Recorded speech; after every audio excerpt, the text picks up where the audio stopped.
lawyer Falana yẹn is meant to be for the family, for everybody, for our Aloba family. Wọ́n need lawyer kankan anyway. It's meant to be for the whole Aloba family. Àti bàbá Mohbad àti Wumi, everybody, just to look for justice, to get justice. It's not for Wumi. Wumi kọ́ ló ní. Kò gbowó lọ́wọ́ Wumi. Àwọn èèyàn kò sọ pé Wumi lọ gba lawyer. No, it's for gbogbo wọn. Nítorí ọlọ́tọ̀ ní tòun ọ̀tọ̀. Bàbá Mohbad fẹ́ ṣe tiẹ̀ lọ́tọ̀. Ló ṣe ń sọ̀rọ̀ lawyer lójoojúmọ́. And another thing ni pé Sherry speaker àwọn èèyàn ó ti bá wọn get lawyer. Lawyer yẹn ò dẹ̀ béèrè owó. Bó bàbá ò wá please pẹ̀lú ẹni tí ó fẹ́ nǹkan tó máa sọ̀rọ̀ owó táwọn èèyàn lè dáwó. Okay, ó ti bá wọn get lawyer. Lawyer yẹn ò béèrè owó. Báwo lówó ṣe fẹ́ jáde? Bàbá ò wá okay pẹ̀lú ẹ̀. Tó bá máa di lọ́la ńsìn, ẹ mọ̀ nǹkan tẹ́ máa gbọ́. There's a video from the funeral where some men were shouting that they will take everything from Wumi. Imagine. Sherry, aneye Toto. Ẹ mọ̀ nǹkan tó ṣẹlẹ̀. Sherry tó bá máa di lọ́la ńsìn, bí bàbá ṣe sọ pé òun ò lo casket tí àbọ̀ ra yẹn, òun ló ṣe máa sọ bẹ́ẹ̀ fún speaker wọn pé òun mi fẹ́ lawyer mi fẹ́ lawyer. Ẹ lè ever please bàbá yẹn. Ọlọ́run ló yọ mí pé kí má tẹ̀ lọ máa ṣe nǹkan tó fẹ́. Báwo ló ṣe lè ṣe ìlànà? Má kọ́ lọ máa lẹ́yìn tí mo ti gbọ́ òótọ́ ọ̀rọ̀ lẹ́nu wọn, máa lọ support wọn. Ẹ̀ṣẹ̀ nìyẹn, èmi ò lè ṣe o. Máa máa support yín tí mo ti gbọ́ òtítọ́ ọ̀rọ̀, tí mo ti mọ̀ pé ilẹ̀ jẹ̀bi, máa support yín. Máa parọ́ fáwọn aráàlú. Irọ́, mi ò lè ṣe o. Mi ò lè ṣe, mo sorry. Ẹ rí now, ẹ rí pé ẹ máa gbọ́. Mi lo lawyer yẹn mọ́. Lawyer tó bá máa dáwó lórí social media làwọn fẹ́, àwọn ò fẹ́ lawyer ò fẹ́. Torí ẹ̀ lọ ṣe gba casket yẹn, mọ̀ pé casket yẹn wọ́n béèrè owó lọ́wọ́ wọn. Torí ẹ̀ lọ ṣe láwọn ò fẹ́. Ṣé mọ̀ pé burial grant tó fún wọn, graveyard àbí kí wọ́n fún wọn, ṣé mọ̀ pé wọ́n béèrè owó lọ́wọ́. Torí ẹ̀ lọ ṣe lọ́wọ́ fẹ́. Anything tó bá ti jẹ́ ọ̀fẹ́, he doesn't want it because he wants that contribution to go on. Ẹ ti get here ni. Contribution yẹn gangan. If you want to be his friend, tell him pé ẹ máa ra bàtà, tẹ́ bá ní ẹ fẹ́ ra ẹ máa ra aṣọ fún òkú, ẹnìkan ti fún yín láṣọ òkú, bàbá máa láwọn fún aṣọ òkú lọ́fẹ̀ẹ́. Àwọn fẹ́ aṣọ ẹ máa gbé síta tó máa sọ pé Fàṣàṣẹ wọn fẹ́ dáwó. He just wants anything that has to do with contribution. Ẹ ti get wọ́n dáwó ní go from wọ́n dáwó, bàbá sọ pé àwọn ló máa bá wọn mú date jẹ́ tó máa sùkú. Bàbá ṣe san charges per sitting. Ẹjọ́ why tó ṣe need the lawyer? Ṣé wọ́n ní case ni? Bàbá ò ní case kankan tó ní lawyer fún náà. That lawyer is lawyer wọn against government. That's all. They are government. That is bad law. Ó ti yé. The lawyer láti face government. That's all. Kò ń ṣe pé bàbá Mohbad ní case. Ẹjọ́ ṣé bàbá Mohbad ní case? Witness ń gba lawyer. Ẹ ti gbọ́ bí tí witness ń gba lawyer rẹ̀. Torí according to the law, bàbá Mohbad is a witness. Àwọn èèyàn wo ló ẹjọ́ kí ni wọ́n ní the lawyer fún? According to the law, bàbá Mohbad is a witness. Witness ni bàbá Mohbad. Kí ni wọ́n ní the lawyer fún? Nothing. Wọ́n ní case. Wọ́n dey charge wọn. What does he need the lawyer for? Because tó lè ṣe gbọ́ a máa need the lawyer o. Mi ìfẹ́ wọ́n ti jókòó ṣe rí mo sọ fún yín. This man wọ́n gbọ́n is smarter than the speakers. Is smarter than the speakers. That is why gbogbo wọn náà ṣe máa lé. Ṣe rí speaker tó máa fọwọ́ gbáyà yẹn. Ó sì bá fún wọn lépè because wọ́n máa lé. Ẹ kọ́ rí pé tó bá dọ̀là báyìí sí. A kọ̀ pé wọ́n ní ẹ lò wọ́n á dẹ̀ ní kí ló dé. Ṣé kò yé yín? Ṣé rí group ẹ jẹ́ kí n ṣàlàyé nǹkan kan fún yín. Ṣé rí group tó ń sọ pé àwọn akíní kan wọn á dá group yẹn. Ṣé ẹ gbọ́ mi ṣá? Ṣé ẹ gbọ́ mi?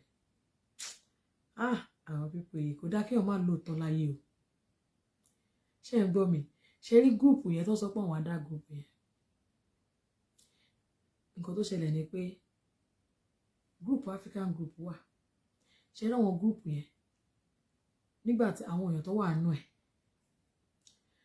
ṣe rí lọ́ọ̀yà yẹn wọ́n pè ó wọ́n wá fi sínú group nǹkan tó jẹ́ kí lọ́ọ̀yà máa ṣòótọ́ nìyẹn kó dáa kéèyàn lóòótọ́ ẹ jọ̀bọ́ kí ẹ mọ̀ pé mi ò sí group nsìn so mo lè sọ̀rọ̀ ṣe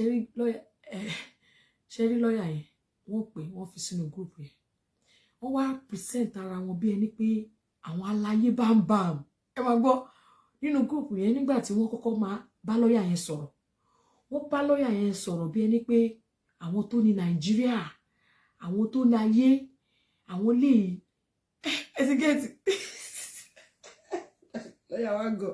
lọ́ọ̀yà yẹn gọra ẹ̀ ni o wọ́n pè nígbà tí wọ́n bá sọ̀rọ̀ wọ́n fi sínú group yẹn wá pé wọ́n wá present ara wọn pé bẹ́ẹ̀ ni pé àwọn làwọn di Nàìjíríà mú lẹ́yìn Nàìjíríà àwọn ló kàn àwọn làwọn ní gbogbo ayé àwọn olówó ayé lọ́ọ̀yà yẹn ń ṣọ̀kẹ́ pé ẹ máa gbọ́ lọ́ọ̀yà yẹn wò pé yé ẹ wo àwọn èèyàn pàtàkì àwọn èèyàn ńláńlá lòun fẹ́ máa bá mingu àwọn èèyàn pàtàkì ni máa bá dòwò pọ̀ nǹkan tí lọ́ọ̀yà yẹn ṣe gọra ẹ̀ nìyẹn lọ ó gọra ẹ̀ gan kò mọ̀ pé àwọn lọ́ọ̀yà GoFundMe ni wọ́n ẹ mọ̀ kò mọ̀ pé àwọn gúrùpù GoFundMe ni wọ́n tó mọ̀ ní làákàyè ṣe rí nílé ayé tí o bá ti fẹ́ràn owó ju tó bá ti wà tó fẹ́ mọ̀yàn mo fẹ́ mọ̀ lágbájá àwọn ìyá aláyé kan tí mo bá ń support ṣe rí gbogbo support tí gbogbo wọn fún wọn tó ń fún bàbá yẹn wọ́n support bàbá yẹn bẹ́ẹ̀ ni pé àwọn èèyàn jàǹkànjàǹkàn àwọn máa ní connection Ọlọ́run gbọ́ torí connection lọ́ ṣe lẹ́yà tó ń ṣe. ṣe nígbà tí wọ́n tó ń bá sọ̀rọ̀ wọ́n sọ òyìnbó ẹ̀ ń gbọ́ hello ẹ máa gbọ́ ṣe wọ́n pé mi ò gbọ́ òyìnbó tẹ̀ ṣe rí ìgbà tó máa pè hello kíníkan I am kíníkan I am barrister kíníkan I am the ẹ gbọ́ wọ́n náà wọn làwọn ní gbogbo ayé after Nigeria is we have Jonathan, we have Goodluck Jonathan in the group, we have Kiniko in the group, we have Commissioner Kiniko in the ironi o.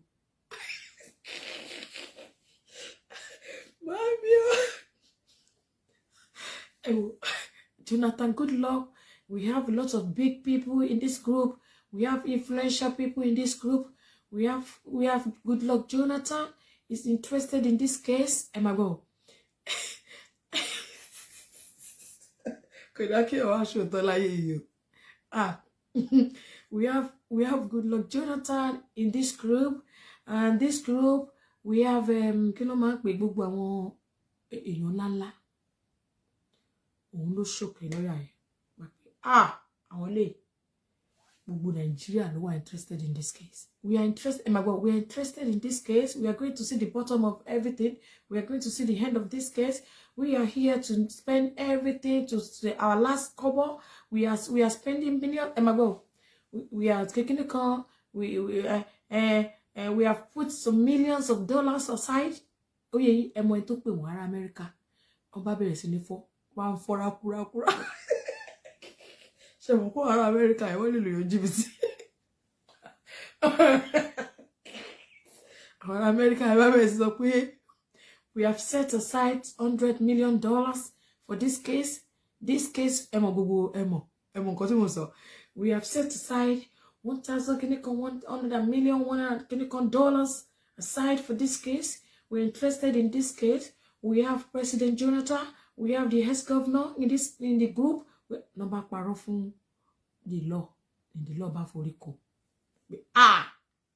Èmi kẹ́ Ọlọ́run ní jẹ́ support Wumi máa bá yé Wumi jẹ́ èmi pẹ̀lú àwọn èèyàn jàǹkànjàǹkàn ta ló ń jẹ́ Wumi ṣé kìí ṣe pé Wumi ń ṣe èrè mi Wumi á dáràn lọ́wọ́ mi ní nǹkan tí máa fojú ẹ̀ ní lọ́ọ̀yà bá bẹ̀rẹ̀ bá gbẹnu tán ló bá bẹ̀rẹ̀ sí ní sọ Wumi ò bọ́ sí bí Wumi kọ́ mọ́ bá Wumi ló bá ń jára kọ́ àti ojú owó àtẹ̀rẹ̀.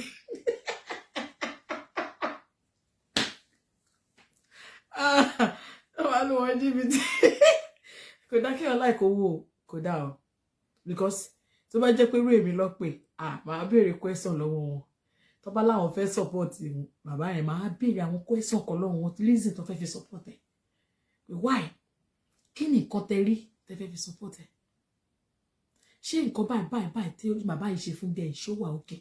I will ask question. I'm not just going to be quiet. Ẹ mọ̀ pé àwọn èèyàn mọ̀ pé àwọn ará America. Ẹ mọ̀ pé àwọn ará America.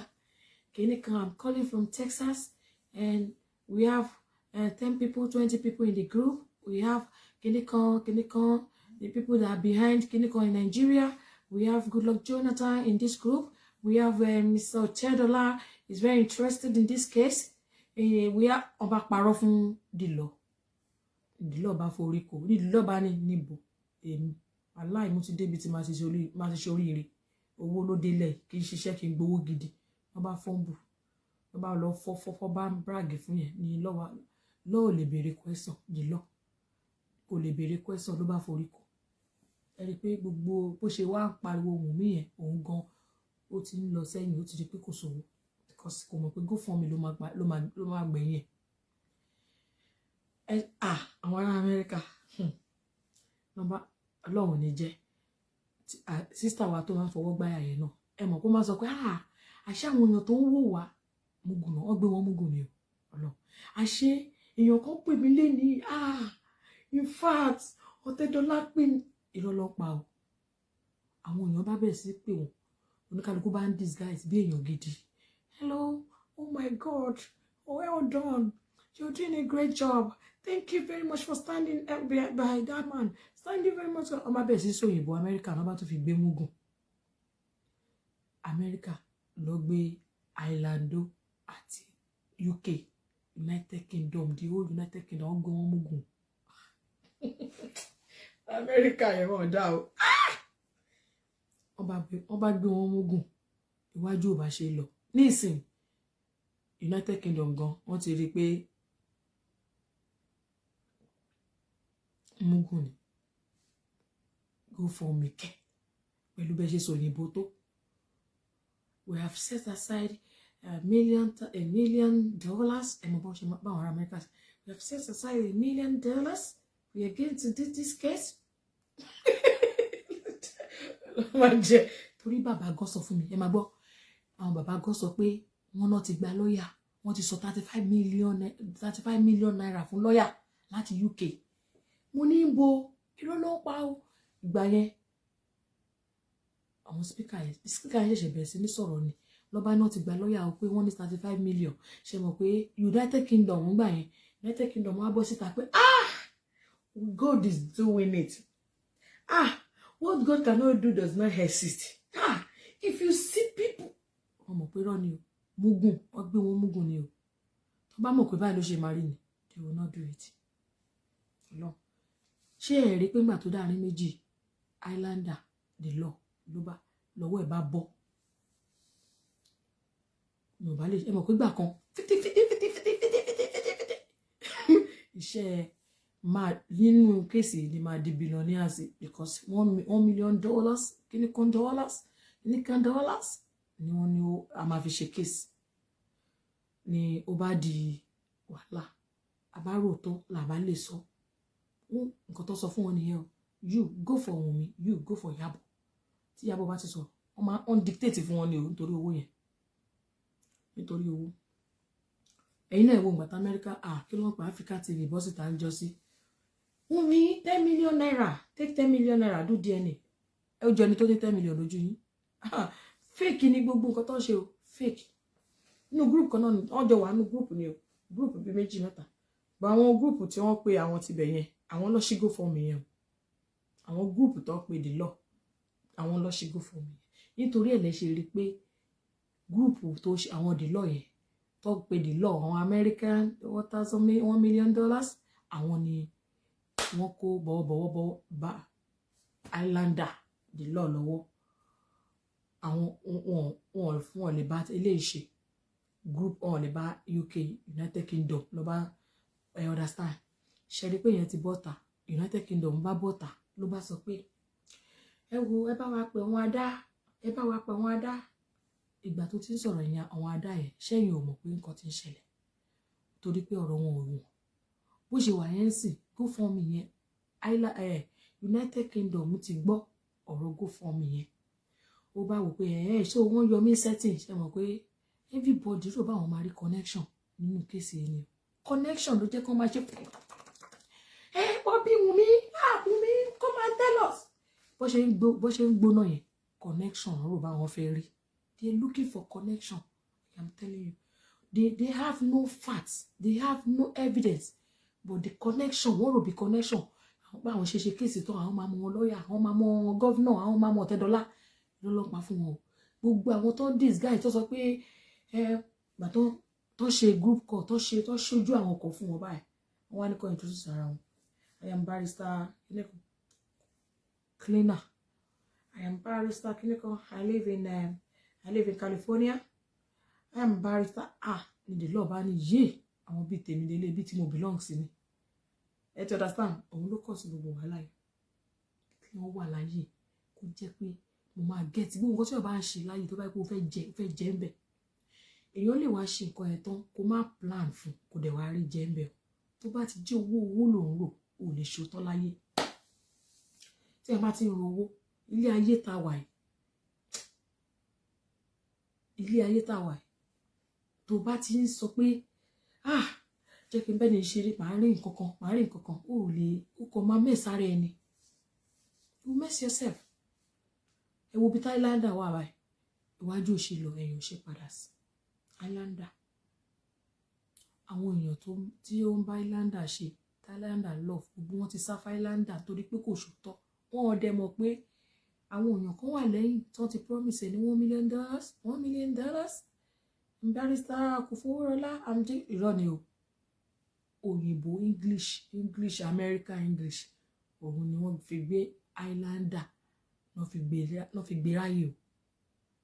Nígbà táwọn ará Amẹ́ríkà bẹ̀rẹ̀ sí ní sóyìnbó Islander ò lè béèrè question.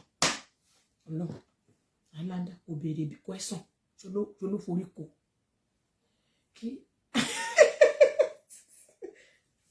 Islander mọ Islander the law. Islander lawyer ayélálá. Nígbà tí àwọn ará Amẹ́ríkà pè tí àwọn méjì tó ṣe ojú báyìí ló bá gbé Islander láyé ló bá gbé ní láyè ló bá sọ pé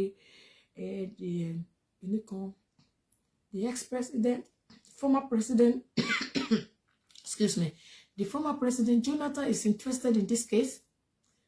Islander bani they are big people. Islander hey, my life they are big people. My life don't good. My life lórí ọ̀rọ̀ Mohbad ni ma tí wọ́n bá ti like owó jù tí nǹkan tó ń jẹ ò bá tó ẹ tí iṣẹ́ ọwọ́ ẹ ò bá tó ẹ wàá wẹ̀ America tó jẹ́ pé UK àwa la colonize yín ẹ wá lo sàkámàǹjẹ fún Islander àti United Kingdom. English ẹ mọ̀ pé àwọn Amẹ́ríkà yìí tó bá ń sọ̀rọ̀ wọ́n á gbé ẹ̀ṣọ́ free ló bá gbé the whole United Kingdom ló bá gbé wọn ráyè o.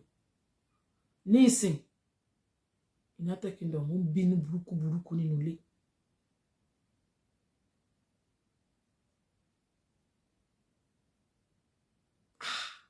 If you're looking for money tí ó necessary wàá wọ́rẹ̀ ńlẹ̀ wàá rí black wàá pè white. Don't you know mọ̀ kan tó ń pè lówó ni àpèkánu kò owó tó bá rí black wàá pè white because òun wá owó wàá mẹ́sà rẹ̀. That is what I've learned láti tipẹ́tipẹ́ láyé mi pé ọ̀rọ̀ owó so mama bá mo bá mo wá àdìsá wá sọ fún pé máa rí jẹ́ ń bẹ̀ máa wá máa support òṣì mi ní lè sùn torí tí mi bá sọ̀rọ̀ inú mi síta mi lè sùn màá wá jókòó máa support òṣì tí mo lè mọ̀ pé ó rọ́ ní gbogbo ẹ̀ mi lè ṣe o ìwówó ni ẹni sì ni pé United Kingdom ó ń bínú ṣe mọ̀ kó wà temperamental ó ń bínú burúkú pé àwọn èèyàn ń pè láàárọ̀ lọ́sàn bó ṣe wà yẹn àwọn èèyàn ń pè láàárọ̀ lọ́sàn Yorùbá sweet no be so ṣé mo gbogbo nǹkan tó ń ṣe lèmi mọ̀ èmi sọ fún bàbá yẹn pé ṣe dáhùn gúrùpù òfò tó kó sí ẹjọ́ yọra yín àwọn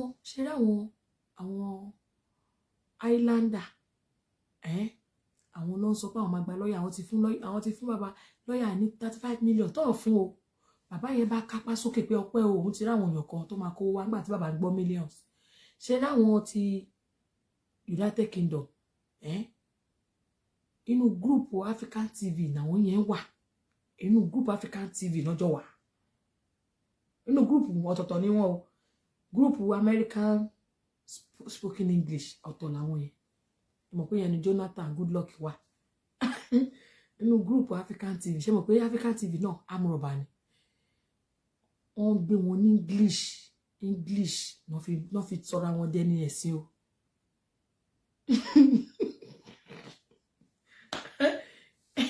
Amẹ́ríkà tí wọ́n bá rí Amẹ́ríkà tí ò bá sá òyìnbó. Hello, my name is Jennifer. I understand. I am interested in this case, me and my group. Kiniko. We have barrister Kiniko, we have barrister John, we have Kiniko. Islander ba over shock pé àṣé nǹkan tí wọ́n máa jẹ òní kọjá wájú ẹ̀. Ọlọ́run ti mọ̀ pé wọ́n lóòótọ́ ẹ wo bó ṣe di rálẹ̀rálẹ̀. Ẹ jẹ́ kí n sọ kankan fún yín. Ṣé rí United Kingdom, odindi United Kingdom ó ń bínú bàjẹ́. Ẹ mọ̀ pé ó ní temperament. Àwọn èèyàn máa pè láàárọ̀ lọ́sàn wọ́n ń bẹ ẹjọ́ ẹ má sọ̀rọ̀ síta ẹ má jẹ́ kó fi wá ṣe yẹ̀yẹ́ ẹjọ́ wọ́n ń bẹ ni o. Tó bá post abọ́ta ẹni mo sọ bẹ́ẹ̀ tó bá ti post ẹ kò gbọ́ I need a lawyer, we don't need money. Èmi mo sọ bẹ́ẹ̀ I need owó. Torí pé kó fọ́ mi yẹn bínú bàjẹ́, torí pé kò mọ̀gbà tán ṣe wọ́n ti yọ ń sẹ́tìn. Ọlọ́run ẹ̀yin ẹni sùúrù, ẹ jẹ́ káwa fi sùúrù sí kò sí mọ̀ tó bá boss kò sí bó ṣe ní boss ẹ mọ̀ wọ́n ní temperament wọ́n dẹ̀ mọ̀ ọ̀rọ̀ kan láàkí ń sọ. They don't know when to stop. They don't know when to stop. At the end of the day ẹ rí pé ìgbà tó wá sọ̀rọ̀ Africa TV fún wa a máa gbọ́ àjọ máa gbọ́. Ṣé àwọn Africa TV yẹn àwọn ló promise bàbá pé ọmọ máa kọrin a máa gbé yín lọ all over the world. Gbogbo wọn promise oríṣiríṣi ló ń ṣe fún bàbá yẹn. Àwọn ló jẹ́ kí bàbá yẹn máa kùnà kó máa ṣìnà torí pé wọ́n ń parọ́. Ṣé àwọn speaker tán wá kó síta yẹn wọ́n wá ń tì sí wọn go and do this. Ìjọ́ tí Ìyábọ̀ Òjó bá ti bọ́ síta sọ̀rọ̀ wọ́n á rán United Kingdom sí Ìyábọ̀ Òjó. Ṣé rí Islander òun máa ń dá òun support àwọn prime boy Darosha fíìgì nìkan spending ẹ̀rí pé nǹkan tó wọ́n pín wọn ni wọ́n sọ nǹkan tó máa sọ fún wọn ni torí pé kí ni connection kéèyàn wà lóyìnbó ẹjọ́ ẹni tó bá ń lóyìnbó connection ló tún wà nílé ayé kéèyàn wà nílùú òyìnbó ẹ̀ kí nǹkan tó ní má tó ẹ̀ kó máa wá connection ò fẹ́ wọ Aso Rock ò fẹ́ wọ ọ̀dọ̀ Babangida fún kíni ẹ wo ibi tí Aso Rock tó gbé wa dé kò sọ bá yẹ pé everybody wọ́n ròótọ́ o promise tí wọ́n promise wọn kò yẹ ṣe mọ̀ pé orúkọ Mohbad náà ẹ mọ̀ pé promise ni ìlérí Olúwa wọ́n promise wọn wọ́n ṣe promise wọn ní gbogbo ẹ̀ ní gbàgbégbàgé nígbà táwọn máa mọ̀ pé àwọn ará Amẹ́ríkà tó ń sọ English yẹn go for me náà ṣe ń lọ wọn ò rówó ń bẹ̀ ló bá di wọ̀ ẹ̀ lọ ibi báyìí la máa wà wọ́n máa fọ́gi mọ́ra wọn lórí bíbá àwọn tó bá ti ṣẹlẹ̀ ẹ pè mí tó bá ti ṣẹlẹ̀ ní pé Tọ́lá ní sọ bẹ́ẹ̀ ṣe mọ̀ pé àwọn ará Amẹ́ríkà yẹn sì wọ́n ti hijack máa yẹn kúrò lọ́wọ́ United Kingdom pátápátá bó ṣe wà yẹn wọ́n ti hijack ó yẹ yín because ó yẹ kí United Kingdom kò ti wá ṣe show báyìí but wọ́n ti yọ kúrò wọ́n ti gbà lọ́wọ́ United Kingdom gbogbo nǹkan tí máa yẹn àti àwọn ará Amẹ́ríkà jọ ń ṣe ń sìn United Kingdom mọ̀ ọ́n pa ẹ̀ ó dẹ̀ ń dùn pé wọ́n yọ òun setting ó ti ó ń dùn. Hello ṣe mọ̀ pé mo máa observe yàn gan mo máa observe èmi ò kí tí máa wò yàn báyìí tó bá sọ̀rọ̀ báyìí 1 minute 1 minute yẹn mo lè times 100 fún yín aláì mi ní ṣe mistake ṣé kò yẹ yín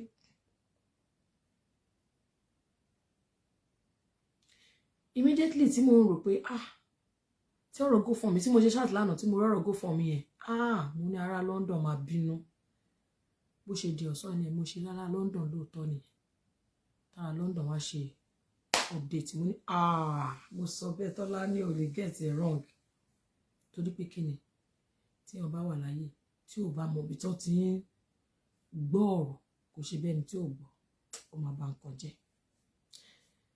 èèyàn tó wà nílùú òyìnbó ṣó yẹ kí èèyàn kan tó fi English gbéyàn ráyè èèyàn tó wà nílùú òyìnbó definitely àwọn ará Amẹ́ríkà wà yìí àwọn ará Amẹ́ríkà inú ìṣẹ́ ará Amẹ́ríkà o definitely ẹ̀yin ará Amẹ́ríkà yìí ẹ sì lè dún àwọn ará Islander àti UK ẹ lè gbé wọn ní show free because style tẹ́ fi wọlé sí wọn lára mi ìrírú ẹ̀ English kí o dẹ̀ lọ school kí English tó máa jẹyàn báwo lẹni náà ṣe jẹ́ kí wọ́n sọ̀rọ̀ fún ẹ you have to ask question béèrè question now you're so English I am calling from Texas I'm calling mo bẹ́ẹ̀ àwọn America ṣe máa ṣe okay barrister kinikan barrister Goldwyn is for California hey and then we have some people in our group we have intelligent people we have influential people good luck Jonathan is part of our group we have for $10 we have this Islander ló bá ròpin mi ò ní di ṣòro wọ́n gbé mi lọ sí kóòtù lórí ọ̀rọ̀ yìí àwọn wọ́n lẹ́nu pa ẹ mọ̀ pé báwọn á pẹ́ these people they have money o nílùú òyìnbó at the end of the day ṣe rárá London connection ó wà important sí life ẹ gbogbo ariwo tó máa ń pa ẹ torí connection ló ṣe ń pa we have Obasanjo in the group ṣe rí gbogbo ariwo tó máa ń pa yẹn mi ní gbà torí connection ló máa ṣe ń pa at the end of the day àwọn èèyàn máa pè hello asọ̀rọ̀ kìíní mo ti ń pè ṣé mo pé wọ́n gbìyàn kan wá ní last week tó sọ pé ó disguise bẹ́ẹ̀ ni bíi lọ́ọ̀yà ìyẹn náà tó wá gbà wọn ní 200,000 wọ́n ṣe gbà wọn nìyẹn round irọ́ náà fi irọ́ because onírọ́ ni wọ́n lóòótọ́ gbogbo èèyàn tó ń come across wọn irọ́ ló ń pa fún wọn.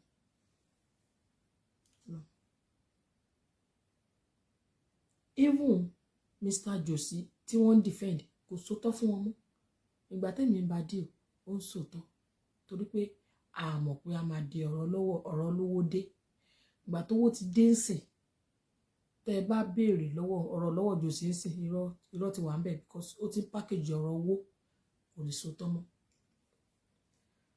ẹ wo bí àwọn ará London ṣe lulẹ̀ Islander tún lulẹ̀ Amẹ́ríkà ló gbé gbogbo wa ṣọ́lẹ̀ ní Islander and United Kingdom English mo ṣáà mọ̀ pé ẹ lẹ́n anything owó ló bá tèèyàn jẹ́ jù láyé owó ẹ ṣe wo owó yẹn ẹ jọ gbogbo ìdọ̀tí tí United Kingdom ti kó bá rẹ̀ báwo ló ṣe fẹ́ ṣe ẹ wo di Islander tó lọ school tó ṣe gbogbo ẹ̀ ó ti mú gbogbo integrity ẹ̀ ó ti fọ́ America ti bà integrity ẹ̀ jẹ́ wọ́n bà integrity ẹ̀ jẹ́ kò ní kankan mọ́ in fact kò lè sọ̀rọ̀ mọ́ káwọn èèyàn believe owó tẹ́ ń wò yẹn ó má bà tèèyàn jẹ́ tó bá pè mí náà jó lójú kòkòrò màá máa sọ pé bàbá Mohbad torí pé mo mọ̀ wọ́n èmi máa ń béèrè ní ìfún wọn ní $1 rí Mr. bàbá Mohbad ọlọ́run $1 mi fún wọn rí wọn ò lè sọ pé mo fún àwọn kọ̀bọ̀ rí èmi ò ń ṣerú ẹ̀ ṣe sọ torí pé mo fẹ́ bá yín sọ̀rọ̀ so máa fún yín lówó náà kẹ́ tó sọ̀rọ̀ kí ni fẹ́ fi àwọn ọ̀rọ̀ tó yẹn sọ kí ló fẹ́ ṣe fún mi kí ló fẹ́ ṣe fún mi fún $1 rí a ṣe ń sọ̀rọ̀ tó yẹ ìfún wọn kọ̀bọ̀ rí àwọn yẹn ń dáwó wọ́n fún wọn lówó kán lè sọ pé wọ́n ṣe ni genuity yàtọ̀ kó máa ṣe nǹkan torí àwọn 3,000 owó ẹ̀ o ti rò pé máa mú àwọn èèyàn mo máa meet a lot of people. What do you want to meet people for? Máa ní connection tó pọ̀. What for? Ẹ wò wọ́n, ẹ wò bó ṣe mẹ́sàrà wọn. Ọ̀tọ̀ láàárọ̀, ọ̀tọ̀ lọ́sàn. Ẹ wá di ẹni tó máa pè. Hello, you have to go and do show now and say this. You cannot challenge people. You cannot challenge them. Why? How will you want me to go and say this? What I have said yesterday is different from what you're asking me to say. Ọ̀rọ̀ tí mo fẹ́ sọ máa contradict that ẹ wá di fools sígboro. Wá di fools. Lẹ́yìn tẹ́ pé ra yín big girl.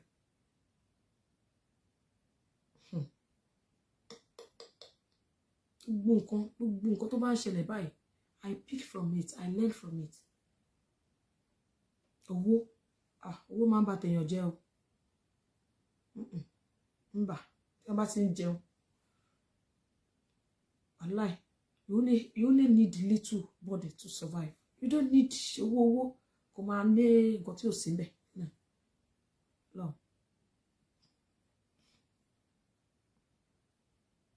Owó tẹ̀. Only UK has always been a social climber that lives a fake life, so she will easily fall. UK tó jẹ́ pé owó yẹn ṣe rí wọ́n máa ń sọ pé nǹkan tẹ́mi fẹ́ fún wọn I do what I want to do. Ìgbà tí mo béèrè lọ́wọ́ bàbá pé owó tó ń fún yìí mo ní voice note ibi tí mo ti sọ̀rọ̀ UK tèmi àti wọ́n ti sọ̀rọ̀ mi lè play ẹ̀ torí pé mo sọ̀rọ̀ UK bẹ́ẹ̀ UK United Kingdom bẹ́ẹ̀ ó dẹ̀ máa gbórúkọ ẹ̀ mi ní lè sọ mi ní lè play ẹ̀ ọ̀rọ̀ tábàdẹ̀ sọ̀rọ̀ báyìí má ní owó tó ń fún yìí á ní kò tí ì fún mi ìgbà táwọn ti ń pariwo lórí social media pé mo ti bẹ̀rẹ̀ sí ní fún bàbá ò ti gbà kọ́bọ̀ ọlọ́ bàbá ò gbà kọ́bọ̀ wọ́n kàn fọ́ǹbù ni tó bá dẹ̀ tún sọ̀rọ̀ tán nígbà míì mo máa ń pè pé nǹkan tó sọ yẹn pa ní àwọn àní oyè mi náà lẹ́nu mo gbé fake ẹ wo ṣé àwọn yẹn bọ̀ tí mo bá play ẹ máa gbọ́ bí tí mo ti ń sọ pé alágbájá tí mo ti ń dárúkọ wọn sọ mi ẹ̀dẹ̀ ní fẹ́ ṣe bẹ́ẹ̀ òye mọ̀ pé mi ò fẹ́ wàhálà ṣùgbọ́n aláì mo máa ń wo ṣé wọn ti máa ń wò bá mo ti mọ nǹkan tó ń sọ mo ti mọ ibi tó fẹ́ já sí Highlander ló bá bẹ̀rẹ̀ sí ní tó tantrum lálẹ́ ìpìdìdìdì mo ní Highlander ó ti dáràn ó ti rò bó o máa gbé odidi bọ́ngálò jókòó lórí ọ̀rọ̀ kéèsì àwọn ará Amẹ́ríkà ẹ̀ ń ṣe kúre Highlander bá bẹ̀rẹ̀ sí ní tó tantrum ló bá bẹ̀rẹ̀ sí ní jọsẹ̀ mọ́lẹ̀ ló bá stamp fit gbìgbìgbì bá dé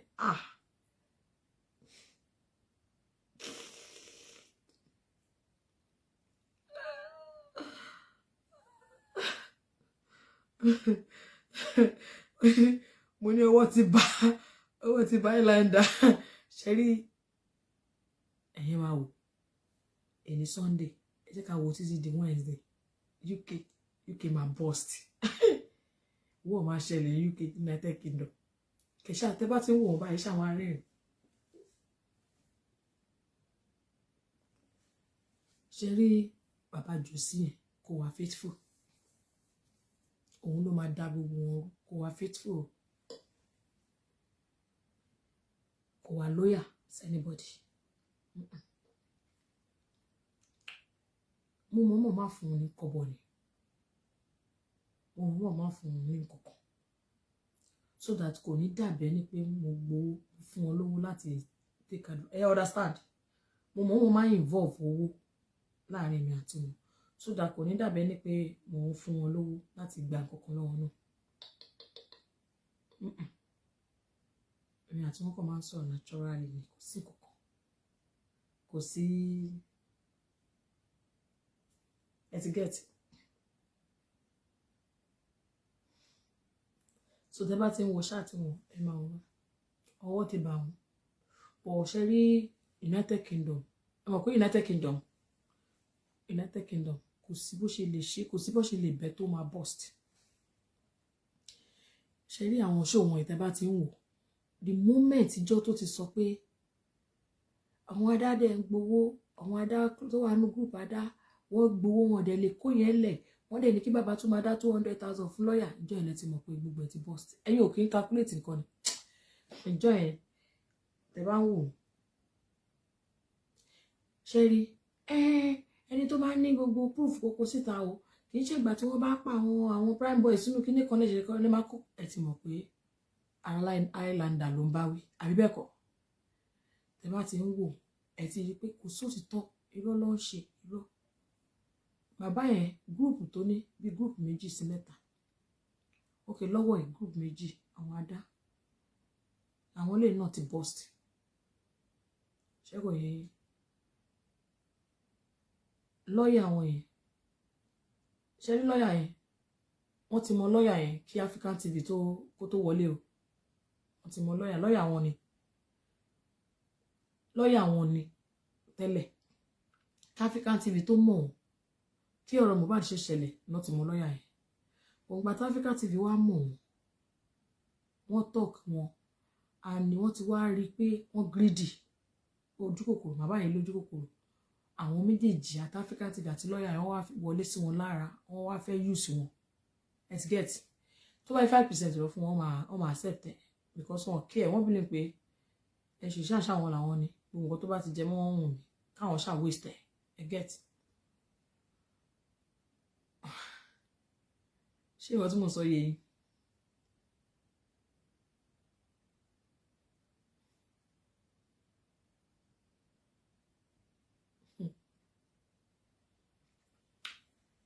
ẹ jẹ́ kí n sọ fún yín nítorí pé Josie fẹ́ withdraw pẹ̀lú United Kingdom ló ṣe lọ sórí TikTok ó ń pẹ́pẹ́ United Kingdom ni Josie ò ń ṣèyàn gidi ṣe rí Josie interview tó grant lórí TikTok yẹn ó fi pẹ́pẹ́ United Kingdom ni ṣé mo kó mo wá sọ nǹkan fún yín mo ní Josie ó smart ju àwọn speakers yẹn lọ àwọn speakers yẹn wọn gbọ́n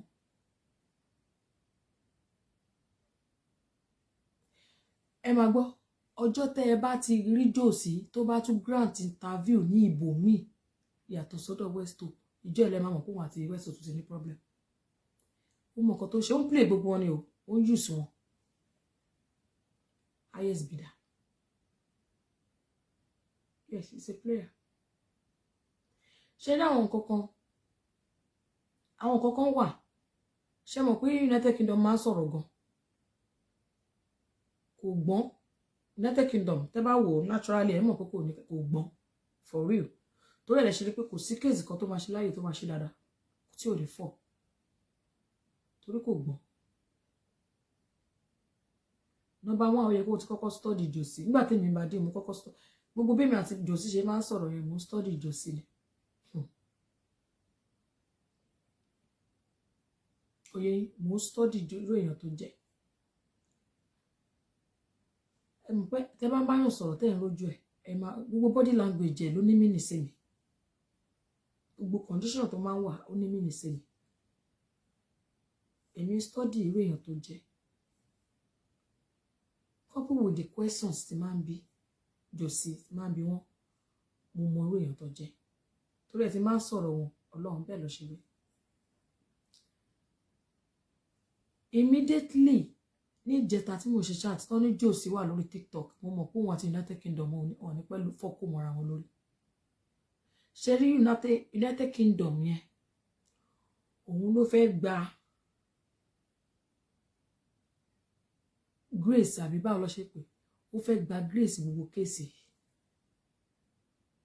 bó wá rí wípé Josie tún ti gba bòmí yọ ó dùn pé really ṣe rí United Kingdom ó máa ń bẹ́ Number 1 United Kingdom ṣe rí Number 1 ṣe rí United Kingdom kò mọ Josie ó bọ́ síta ó bẹ̀ sí ní dá sọ̀rọ̀ tí ó mọ̀ tí ò mọ jòsí ṣe mọ̀ pé òun náà máa sọ mi ì tí ì bá jòsí sọ̀rọ̀ mi ì tí ì bá ó tí ì bá jòsí sọ̀rọ̀ ó dẹ̀ ń defend them blindly ní nǹkan tó mọ̀ ẹ get ó bá jòsí sọ̀rọ̀ ó dẹ̀ ń defend jòsí blindly ní nǹkan tó mọ̀ nínú kéèsì ó bá jòsí sọ̀rọ̀ ó dẹ̀ bá Wùnmí sọ̀rọ̀ ó dẹ̀ ń defend jòsí blindly ó mọ̀ jòsí kò yẹ yín èmi mo ń defend Wùnmí nítorí pé mo ní proof against the United Kingdom against jòsí ni mo ṣe support Wùnmí òun support kò yẹ yín ṣe rí Highlander ó ń support Wùnmí nítorí pé nǹkan tí àwọn ará Amẹ́ríkà fẹ́ kó ṣe ló ń ṣe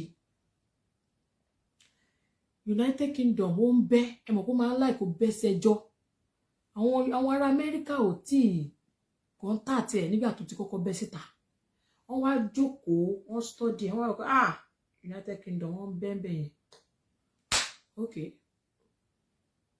wọ́n wá wò pé yes wọ́n wọlé sí lára bẹ́ẹ̀ òun ló fúnra rẹ̀ bọ́ta tẹ́lẹ̀ ẹ mọ̀ kó máa ń láì kó dá sọ̀rọ̀ tí ó kàn bó ṣe bọ́ síta yẹn ó bẹ̀rẹ̀ sí ní bẹ́ẹ̀ ẹ mọ̀ pé United Kingdom ohun ọ̀pọ̀mà ó bẹ̀rẹ̀ sí ní support èèyàn tí ò mọ̀ tó ò tí ì bá sọ̀rọ̀ tó ò mọ̀ blindly ẹ mọ̀ pọ́tọ̀ ní kakọ̀ sọ́pà ó lè jẹ́ báyìí ni o ó dẹ̀ lè ẹ wo bàbá yẹn náà ṣe mọ̀ pé ọmọ kò support yàn ọ̀tọ̀ ni kó wá sọ pé o máa fẹ̀mí ẹ̀ di ẹni tó ò mọ̀ kankan ń pa ẹ̀ jòsí ti jù sábẹ́ bọ́ọ̀sì o jòsí inú kànga ni jòsí bá jù sí o wàhálà inú kànga bí mo ṣe ń bá yín sọ̀rọ̀ lọ́wọ́ United Kingdom wà nínú ìnira mo ṣe ń bá yín sọ̀rọ̀ lọ́wọ́lọ́wọ́ United Kingdom wọ́n ṣe wà yẹn asylum la máa jẹ torí pé inú ìnira ni United Kingdom the whole United Kingdom wà wá ọlọ́run kí o máa sọ pé àfi òkú ìyá mi mo fi búra mo fi grave lórí kiri lórí jòsí tó mọ̀ wàhálà ẹ mọ̀ pé má sọ fún yín pé jòsí ó gbọ́n ju àwọn wèrè tó ń pariwo yìí lọ á play wọn one by one tó bá jẹ́ pé tó bá gbowó lórí platform ẹ̀ fún jòsí tó gba 10 million tó bá 10 million ẹ bá ti pé ẹ rántí pé mo sọ kankan kó tó di pé àwọn kìíní ìṣẹ̀lẹ̀ lẹ́nujọ́ mẹ́ta ẹ̀ tẹ bá rántí pé mo sọ kankan mo ní pé ẹ jẹ́ káwọn speaker yẹn kàn sọ pé àwọn fẹ́ relax kọ́ má sọ̀rọ̀ kankan wọn ìjọ ẹ̀ wọ́n máa ní problem pẹ̀lú United Kingdom pẹ̀lú jòsí is a user unfortunately jòsí ó smart ju àwọn speakers yẹn lọ nítorí pé èmi ní a little bit lákàyè èmi ò ṣe jẹ́ speaker jòsí lọ́jọ́ tèmi o lọ́sọ́ bá ní kéèyàn máa gbó bí ajá èmi ló yẹ kí n máa gbó bí ajá lórí ọ̀rọ̀ jòsí ṣùgbọ́n mo sorry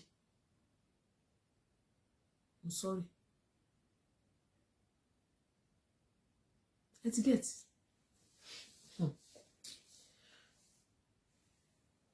bí ò ṣe tí ì sí ṣó lánàá tó ṣe ń jẹta fún United Kingdom àwọn èèyàn ń bẹ ni o wọ́n bá jóra ẹ pẹ̀lẹ́ máa sẹ́ni paracetamol ẹ má gbọ́ta ẹjọ́ ẹ má dojú tì wá o kan tó yìn ṣe nìyẹn kọ́lì tí United Kingdom bá ti yá tó bá ti burst abọ́ta àṣìṣò gbogbo nǹkan tó pamọ́ aláì gbogbo inú awo tó wà inú ọ̀gbẹ̀rì gbogbo ẹ̀ la máa ṣe gbọ́ ẹ̀yà ṣẹ̀jẹ̀ ká ní sùúrù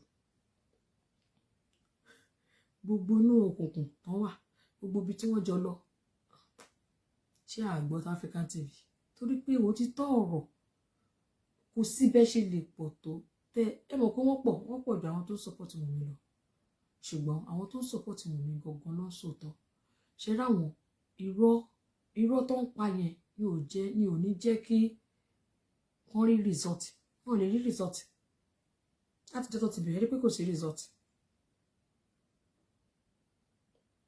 sí result tẹ bá rántí pé wúmà wòlíì yẹn lọ sọ́dọ̀ jòsí bó ṣe rí jòsí ó rí jòsí báyìí ó bá jòsí sọ̀rọ̀ ó bá jòsí ṣáàtì ó bá jòsí ṣe oríṣiríṣi bí ajọ́ mélòó kan ó ti mọ jòsí ó sì pé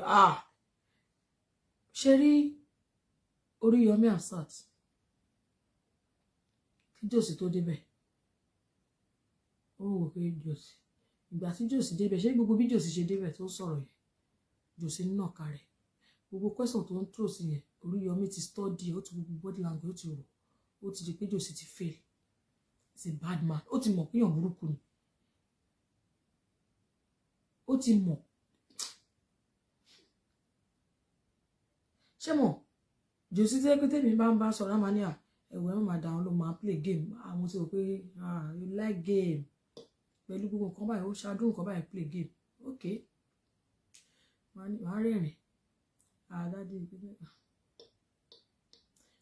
ẹ̀dẹ̀ bá ń wáyàwó ó máa ń sọ gbà tó yàwó bẹ̀rẹ̀ sí ń dásẹ̀ rìn àdáde ẹ̀wò ẹ̀ má yẹ kí ìyàwó yín ṣe mí lè ṣe jà rẹ̀ wẹ́ stop ẹ̀jà ìyàwó yín tó bá gbà mí mú wọ́n dásẹ̀ rẹ̀ fún mo wò pé náà ẹni yìí ẹni tó bá mọ ẹni gbogbo tó ń ṣe lórí social media tó bá mọ jòsí wàá gbé jòsí sókè wàá làbúlẹ̀ gbogbo kò jòsí ò ń ṣe ẹni tó máa sọ pé dáadé náà because tí jòsí bá pa $1 million jòsí sì máa wá jà fún 1,000 tó wà lọ́wọ́ àdúrà irú èèyàn tó jẹ́ nìyẹn tí jòsí ṣẹ́rí gbogbo tẹ́ ẹ̀ bá sọ̀rọ̀ sí wọ́n ti gé létí lọ ó dìgbà tí owó bá pé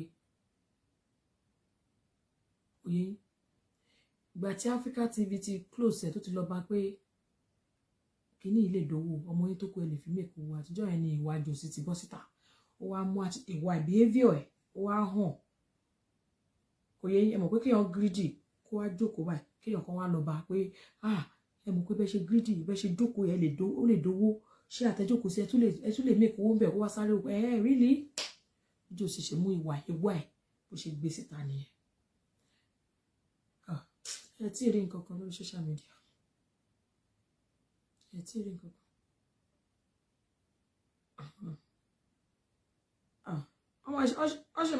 jòsí ó sì máa di jòsí fasọsí United Kingdom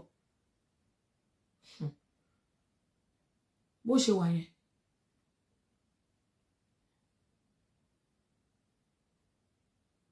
ó ṣọ̀rọ̀ tó máa sọ fún United Kingdom ó ṣọ̀rọ̀ tó máa sọ ẹ ṣàjẹ́ káwa ní sùúrù ibi tá a jókòó sí ṣe rí nísìn pé tẹ bá gbọ́ statement tí speaker wọn sọ ó ní pé tó bá pẹ́ mo lówó ni mi bá ra lé fún bàbá ìkéde fi mọ́tò sí ìdí bàbá will not even need the justice anymore tá bá ti get ilé a máa ṣe kíní kan a máa gbé bàbá máa rẹ́ gbogbo ṣe é ṣe bàbá nú mọ́tò bàbá might continue with the justice ẹ lọ gbọ́ bẹ́ẹ̀ and he might not even want to do the justice anymore mo ti mọ̀ pé justice yẹn ti end àti mo ti gbọ́ báyìí mo ti rò pé ó ti flop no more justice owó yẹn tí ò ti kàn wọ́ bàbá we are not looking for justice anymore no justice anywhere no justice anywhere we are looking for justice for owó gangan ní kókó owó yẹn ní kókó téèyàn kan bá sọ pé ok bàbá gbẹ̀rígbẹ̀tẹ́ náà fẹ́ sin ẹni yẹn sí yẹn àti réèyàn kan fún yín òun ló máa bá yín dírẹ́sì gbogbo bẹ̀ yẹn òun ló máa bá yín ṣe kí kan ó máa fún yín ní kásikẹ́ẹ̀tì kan bàbá ọ̀fẹ́ ẹ dá owó tẹ bá dá 10 naira màá ná 2 naira ṣé kò yẹ yín tẹ bá dá 10 naira a lè ná 2 naira 8 naira tó kù adé tèmi ṣé rí ìyàwó tí jòsí ní nínú ilé player ni ẹ gbọ́ ìyàwó tó wà nílé jòsí báyìí ẹ mọ̀ pé ẹ̀gbọ́n kankan player ni gbogbo bí jòsí ṣe play game yẹn lónìí they are both of them they are players ọlọ ìyàwó ẹ̀ tó wà nílé ẹ̀ ó ti béèrè lọ́wọ́ ẹ̀ nípa ẹ̀rí a ti sọ̀rọ̀ nípa ẹ̀rí a ti sọ̀rọ̀ nípa ẹ̀rí tó bá yá máa tún máa gbé àwọn kankan síta fún tó bá yá jẹ́ ká ṣe máa wò lọ́nà a ti sọ̀rọ̀ nípa ẹ̀rí ṣe rí jòsí amrọ̀bà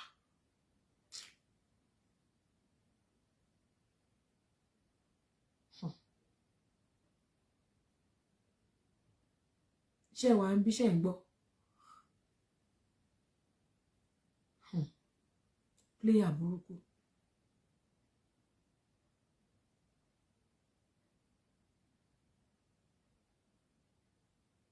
ṣé rí bọ́mọ yẹn ṣe kú yẹn kò ṣọ́ọ̀kì jọ sí o. àwọn èèyàn kọ̀ wọ́n fi bó ṣe yẹ kó rí kò ṣọ́ọ̀kì jọ sí o. Jòsí mọ̀ pé kò ní lè vlog ìyẹn tún kọ́ nítorí ẹ̀ lè ṣe rí gbogbo action yẹn. Jòsí ò mọjọ́ tó máa jẹ́ Jòsí mọ̀ pé kò ní lè vlog. ẹ ti understand. ṣe rí ìgbà tó kú yẹn it's not a shock. It's just very sad that people will not understand. There's a reason tí mo ṣe máa keep àwọn kankan. àwọn èèyàn tó ń bá sọ̀rọ̀. àwọn èèyàn sì tẹ́bá rí tọ́bá àwọn máa bú ẹ̀kẹ́ máa ṣépè. àwọn èèyàn wọn kì í kò ṣọ́ọ̀kì Jòsí Ọlọ́run. This is what Jòsí has been waiting for. Ọlọ́run. Ikú yẹn is what Jòsí has been praying for.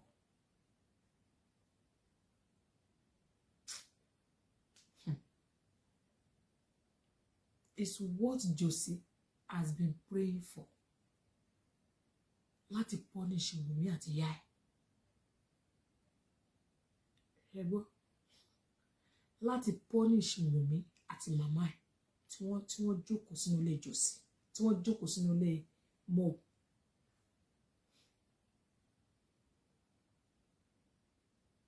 No, it's not a shock.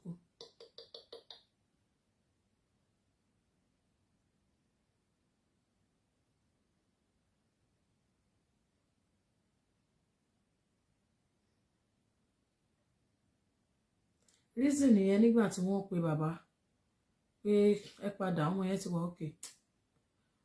Ó wà very inquisitive. Ó fẹ́ mọ̀ nǹkan tó fẹ́ ṣẹlẹ̀. He's been waiting for that to happen.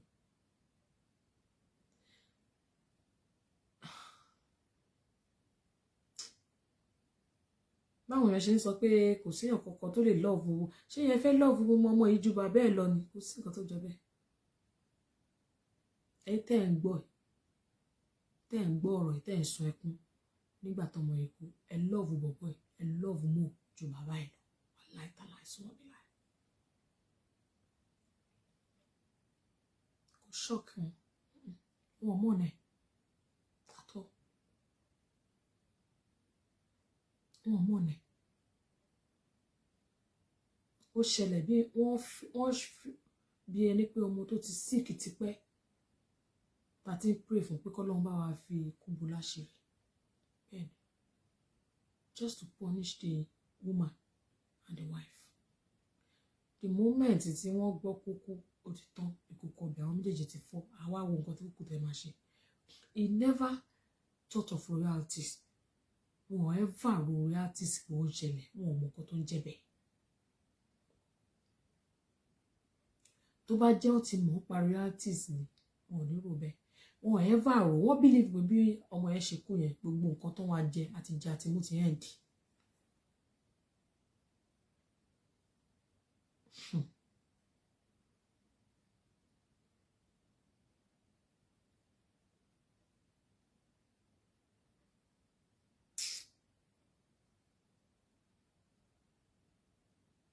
kí n ṣe torí Wùnmí o no ó ṣe torí Wùnmí ó ṣe torí Wùnmí o kó jẹ́ lòmíì ni Mohbad fẹ́ the same thing will happen. ẹ ti understand ó ṣe torí Wùnmí number one ìyá Mohbad. ìyá Mohbad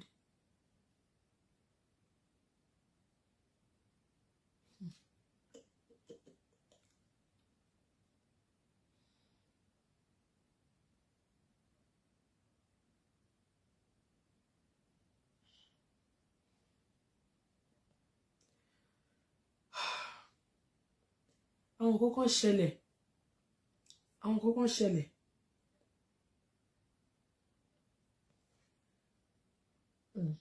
sorry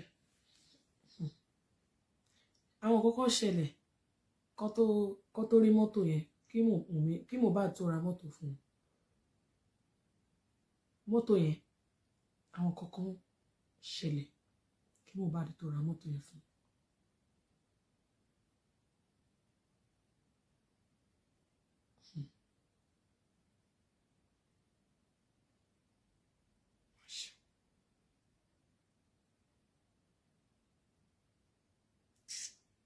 Wọ́n àìkẹ́ ọba bá ọkùnrin ọlọ́mọ àìkẹ́ ọba ọkùnrin burúkú pàdé kẹ̀.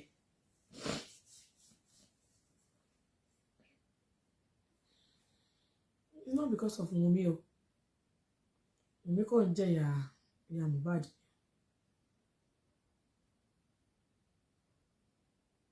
Kí Wumi fi Mohbad lẹ̀ kó gbóbìnrin mi lọ́la the same thing ló wá ṣẹlẹ̀.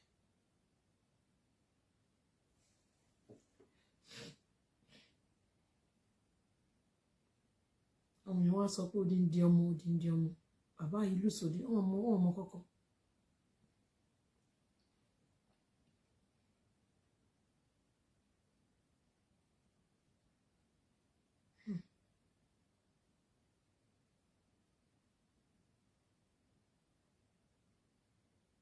Mọ́tò tí wọ́n rà ẹ̀ wọn ò dédé rà nà àwọn kan ṣẹlẹ̀ kí mọ́tò yẹn tó ṣẹlẹ̀.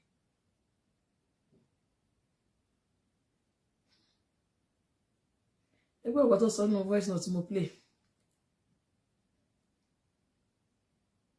Tẹ́ bá ń gbọ́ nǹkan ẹ máa pick nǹkan tí bàbá ẹ máa ń sọ.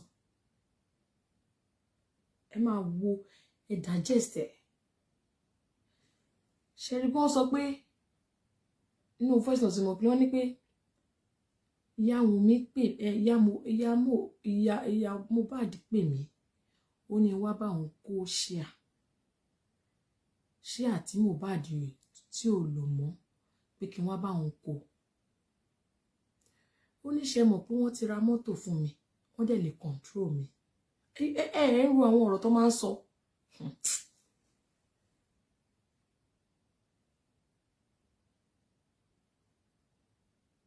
Mo sọ fún ìyàwó mi pé tó bá jọ tí má débẹ̀ mo máa ebi ń pa mí kó bá mi ṣe oúnjẹ ilẹ̀ o. Ìyàwó mi sọ pé ṣé oúnjẹ ló wá fẹ́ jẹ ní àbí kíní kan. Wọ́n ní pé ẹ̀yin náà ẹ máa gbọ́ yẹn ẹ fi etí yín gbọ́ tó ń sọ. Wọ́n ní pé ọmọ yẹn ti gbọ́ ìyẹn mọ̀ ọmọ yẹn ti gbọ́. Ọmọ yẹn ó máa try láti please. Ọmọ yẹn máa try gan. Ọmọ yẹn ti gbọ́. Ó sáré bá mi wá nǹkan tí máa jẹ. Nígbà tí mo débẹ̀ ẹ máa gbọ́ bó ṣe sọ ó fún mi ní drink tí mo fẹ́ràn jù. Ṣé ní ọ̀rọ̀ tí màá yín máa kí n pick ẹ̀ kẹ́ wo ìwà yẹn kẹ́ go deep pẹ̀lú ẹ̀. Ó fún mi ní drink tí mo fẹ́ràn jù. That was 3 days kọ́mọ yẹn tó kú. Ó fún mi ní drink tí mo fẹ́ràn jù nígbà tí mo mú tán. Ó ní pé dáàdì ẹ má bínú. Ó tọwọ́ bá pò ó fún mi ní 20,000 ó ní kí n fi epo sí mọ́tò. Àwọn tèmi àti ẹ̀ jọ wá ó fún wọn ní 5,000. Ó wá gbé ọmọ yẹn lé mi lọ́wọ́ ó ní kí n gbà. Ó dẹ̀ mú fóònù ẹ̀ jáde àbí anything jáde ó ya fọ́tò fún mi bí ẹ̀mẹ́wàá ó bẹ̀ sí níyàwó. Kí máa ń wo nǹkan tó máa ń sọ. Ẹ kàn máa ń sọ pé bàbá yẹn sọ̀rọ̀ ẹ máa gbọ́ nǹkan tó ń sọ.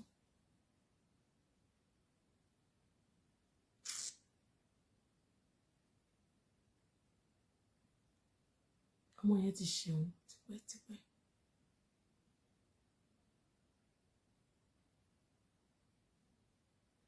Bàbá tó máa sọ pé kí ni ìyá Mo lẹ́yìn tọmọ ẹ̀ ti kú kí ni ìyá Mo tún yìí ń ṣe ní Lẹ́kì. Ó sì jókòó sínú ilé yẹn nínú Lẹ́kì.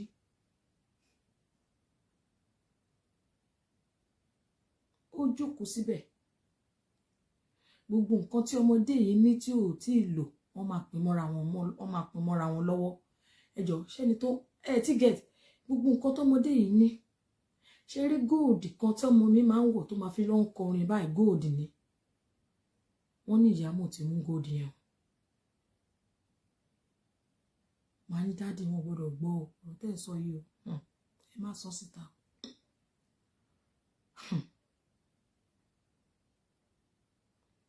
ní ìsìn tọ́mọ yẹn kú yẹn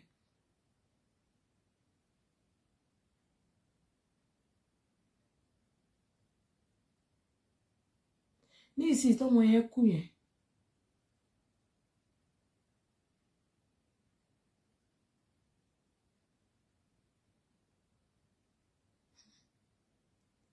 ẹ wo bó ṣe tí má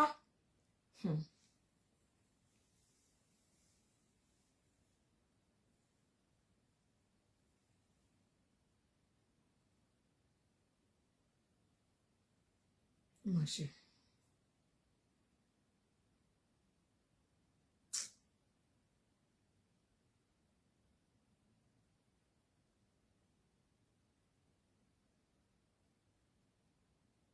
Gbogbo ariwo tẹ́ ẹ̀ gbọ́ lórí social media torí royalties ni olówó kan ó ní kankan bàbá ò mọ̀ pé ó tún máa kù tó bá ti kú bàbá wò pé bó ṣe kú yẹn gbogbo ẹ̀ ti tán kò sí nǹkan kan mọ́ àwọn ohun ẹbí máa pa ṣégi sí wọn lára wọn ò mọ̀ pé bó ṣe kú yẹn nǹkan tó ṣe kú náà.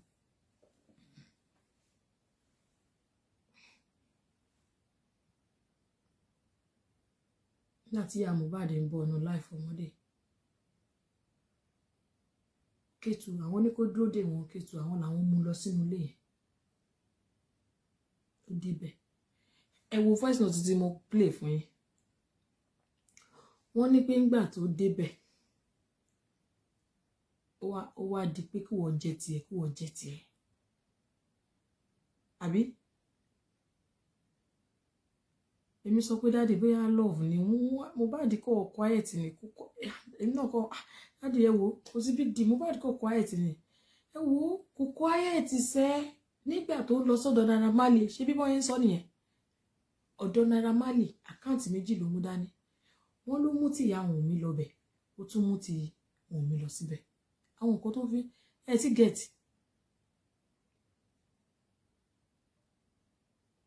wọ́n ní pé ìyá Wùnmí ní Naira Marley mọ̀ ní yẹ́ ẹ̀ ó rò bí Naira Marley ní yẹ́ ẹ̀ nígbà tó wá dé tó wọnú láìfẹ́ òun náà wá fà mọ́ra bẹ́ẹ̀ lọ ṣe sọ ọ́ àbí ṣe bẹ́ẹ̀ gbóhùn òun náà wá fọmọ yìí mọ́ra wọ́n wá ń jẹ wọ́n jẹ tiẹ̀ kémi náà jẹ tiẹ̀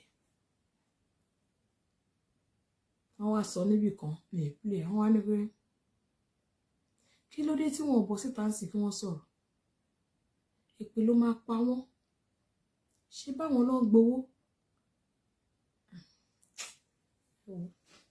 because ẹ wo ṣeré mi mò ń dàjẹ́ gbogbo nǹkan tó máa ń sọ kò sí jọ́ kan tí mo bá wọn sọ̀rọ̀ tá a sọ̀rọ̀ phone tá a sọ̀rọ̀ audio we talk on video tó bá pè mí fídíò la fi sọ fídíò ọba ìgbà mi ọba àwọṣọ ìgbà mi àwọn wọ vest fídíò la fi sọ so àtọwọ́ kúrò nílé yẹn wọ́n gba ilé kan fún un flat kan fún un gbogbo a máa ń sọ̀rọ̀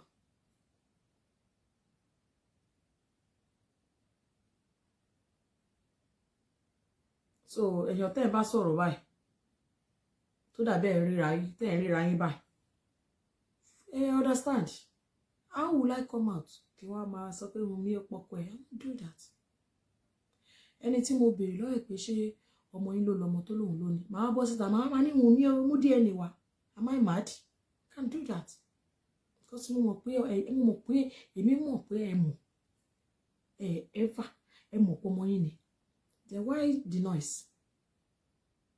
ló fariwo tẹ́lẹ̀ ṣe gbọ́ àwọn Nàìjíríà ló ń béèrè wọn ẹni pé ńgbà tí mo kọ́kọ́ bí wọ́n sọ̀rọ̀ mo tún bí wọn mo jẹ́ kó sọ̀rọ̀ mo tún sọ pé dáàdì ọmọ yìí ẹsẹ̀ ẹ̀gbọ́n ní Nàìjíríà ni okay Nàìjíríà nínú life mi how will I come out kí n máa pariwo máa gbó bí ajá ní nǹkan tí mo mọ̀ pé kò sọ̀rọ̀ mi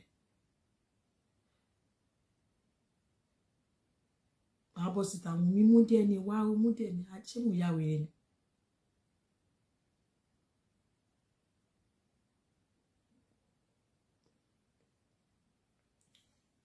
tẹ́ bá gbọ́ nǹkan tí Ìyábọ̀ sọ ẹ gbọ́ nǹkan tí Ìyábọ̀ sọ ẹ jẹ́ ṣàlàyé nǹkan tí Ìyábọ̀ sọ fún yín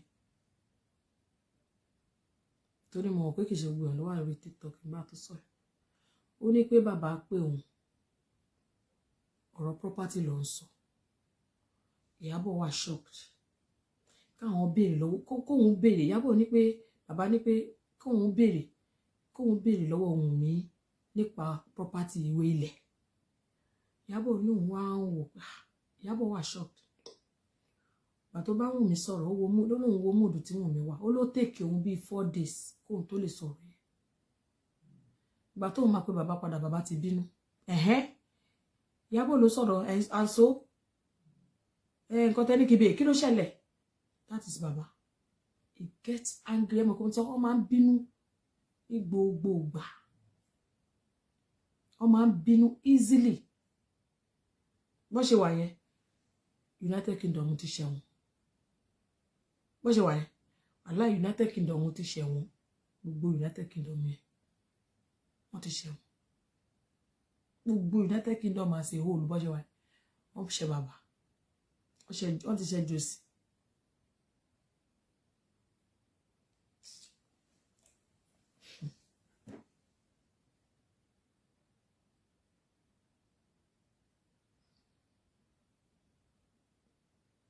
United Kingdom ti ṣe jòsì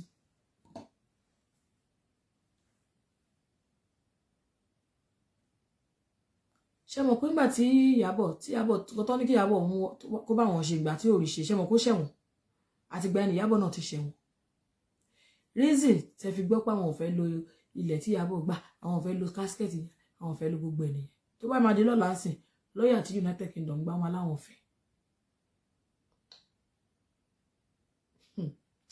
wọn aláwọn fẹ́ lọ́yà yẹn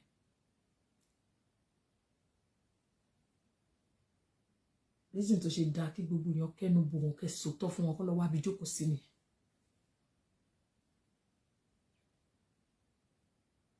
you cannot do it right lójú wọn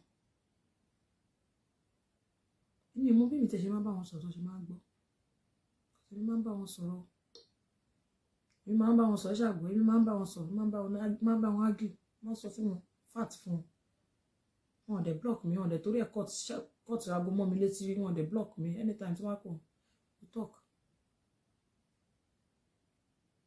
so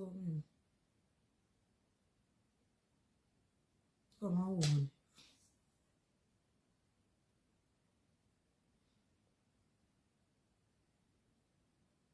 Can you imagine lọ́yà tí United Kingdom wá get nǹkan ẹ ti gbà pé United Kingdom sọ pé tí wọn kó òun kan lòun fi get another san fún wọn lọ́yà fún wọn san fún wọn pé ẹni yẹn lọ́yà yẹn san yẹn ò béèrè owó wọn nílò lọ́yà United Kingdom bó ṣe abandon gbogbo nǹkan tí Ìyábọ̀ Òjó ṣe bẹ́ẹ̀ náà ṣe máa abandon United Kingdom máa regret gbogbo àwọn èèyàn tó lọ ń bú nítorí ìjọsí ó tó ṣe dá kí wọn máa fi làákàyè sí nǹkan ni Ìyábọ̀ ilé ni Ìyábọ̀ làwọn abọ́ ẹni lẹ́ni lórí ọ̀rọ̀ jòsí tó ṣì ń bá a fi ẹ́ gbolẹ̀ lọ́nà tẹ̀ ní mi ò tiẹ̀ dé level yẹn la fẹ́ sọ ìyàwó àná ṣe fẹ́ ṣe.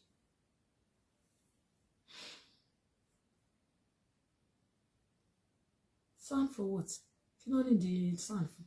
Ṣé wọ́n ní kèsì?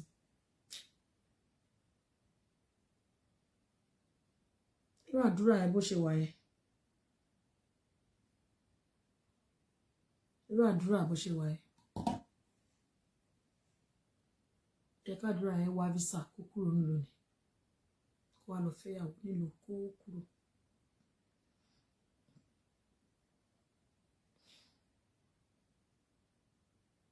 Ó wà pẹ́tì èèyàn kì í pẹ́ ṣẹ̀wọ̀n ṣé nìkan tàdúrà ṣe tó náà ń dìsọ̀nù wọn ní forgive tó wọ́n fi kú tó bá di lọ́la tó bá ní ọ̀tá ẹ̀ kú àbẹ́ ò ní kí ẹ̀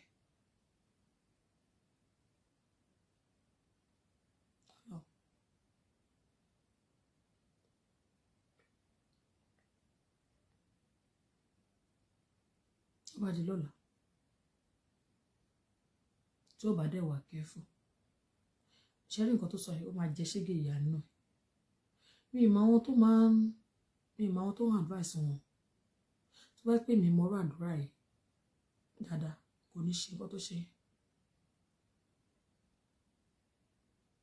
Kálẹ̀ mi mọ́rọ̀ àdúrà yìí Ọlọ́run kò ní ṣe nǹkan tó ṣe. Ojúmọ́ tójú ẹ̀ máa rí pẹ̀lú nǹkan tó ṣe. Ẹ mọ̀ èèyàn tẹ́ ẹ̀ ń ṣe tẹ́ ẹ̀ mọ̀ pẹ́ ṣe. Wọ́n ní Mr. Lọ́ba.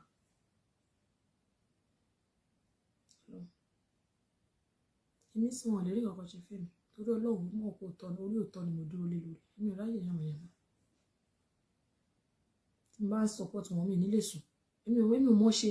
Báwo ṣe máa support mi nílé sùn? Mo mọ́ra mi. Tí n bá support wọn mi nílé sùn. Ó máa dàbí èèyàn jalè èèyàn wá fẹ́ confess because mi nílé sùn. I don't like it. I always like to say it. Bó ṣe jẹ́ I don't care. Màá lè free. I won't do that. The royalty owners, where is it today?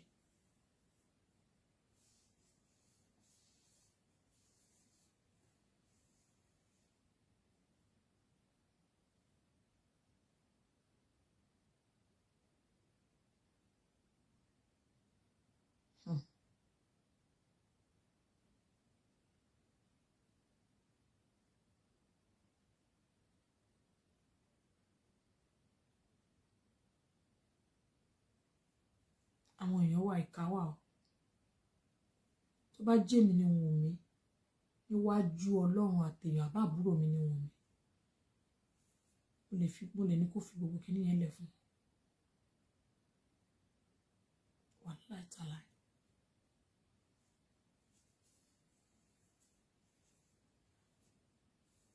Because wọ́n ní ìkà o.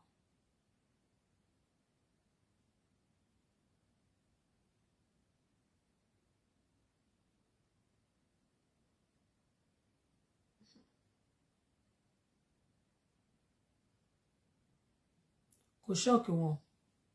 Mo.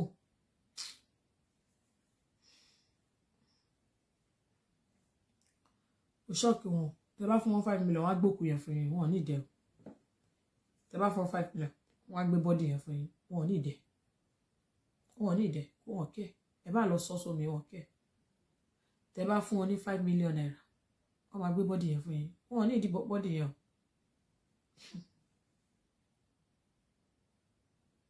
Kọ̀kan ṣo tínú mi dùn sí. Òun ni pé placenta ọmọ ẹ̀ kò bọ́ sí wọn lọ́wọ́. Ibẹ̀ ni pé Ọlọ́run ti mọ bí nǹkan ṣe máa ń ṣe. Kọ̀kan ṣo tínú mi dùn sí pé placenta ọmọ ẹ̀ Liam kò bọ́ sí wọn lọ́wọ́. Wọ́n máa try náà lórí Liam ṣùgbọ́n kò ní work. Kò ní work.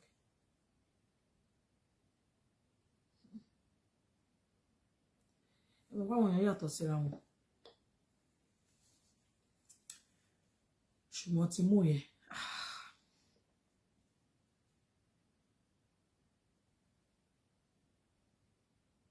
To him, it wasn't a shock news. It wasn't. It was expected.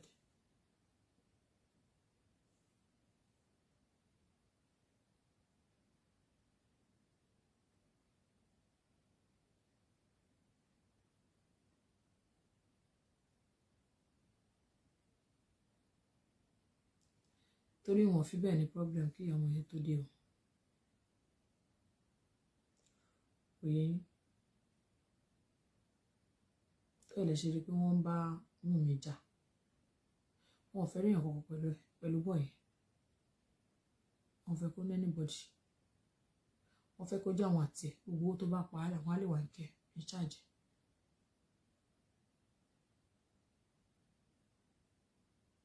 Wọ́n fẹ́ kó fẹ́yàn kankan.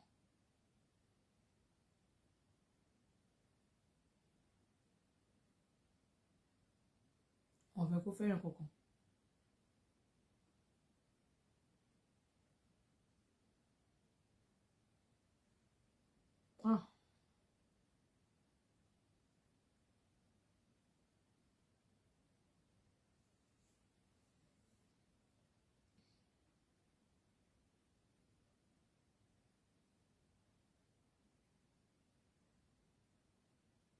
ìyá Mohbad dẹ̀ máa ń lọ ìyá ọmọ yẹn ẹ wò ẹ̀yin náà rí ẹ̀kọ́ tẹ̀ ń kọ́ ń bẹ̀.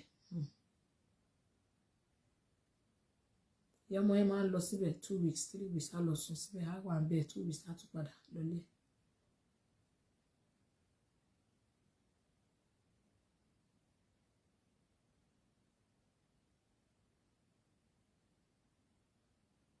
èmi bí wọn kò tó ṣẹlẹ̀ kò tí ìyá Mohbad tó ṣẹlẹ̀ láàrin wọn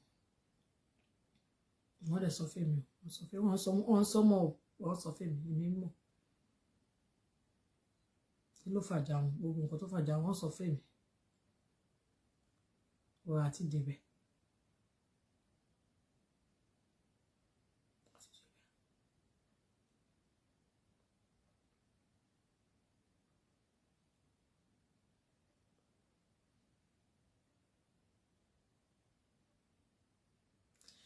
ṣe rí gbogbo nǹkan tí wúmà yẹn tí wọ́n lè fún ṣe mọ̀ pé nígbà tí wọ́n ti lè tó ti lọ yẹn Ọlọ́run mọ̀ pé wúmà yẹn ń bọ̀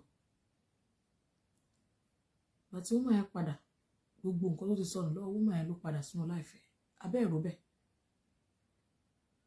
gbà tí wúmà yẹn padà ó wà láàárín àdì Mohbad ó wà láàárín àdàdúrà ó wà láàárín àdà gbogbo àwọn ọmọ tí bàbá wọn ti gbà lọ́wọ́ ẹ̀ láti kékeré olúwa wà nínú ilé wọn tó ń bá wọn ṣe ọ̀tọ̀ mi.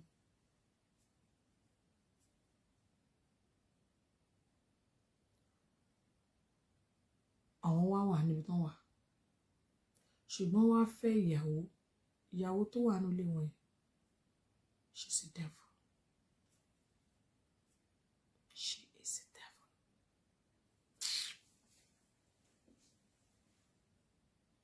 yẹn help iṣẹ́ ibi tó ń ṣe yẹn ó help wọn. I am going to tell you something àbí mo máa gbé máa dín àbí I'm just going to remind you àbí báwo ṣe máa sọ.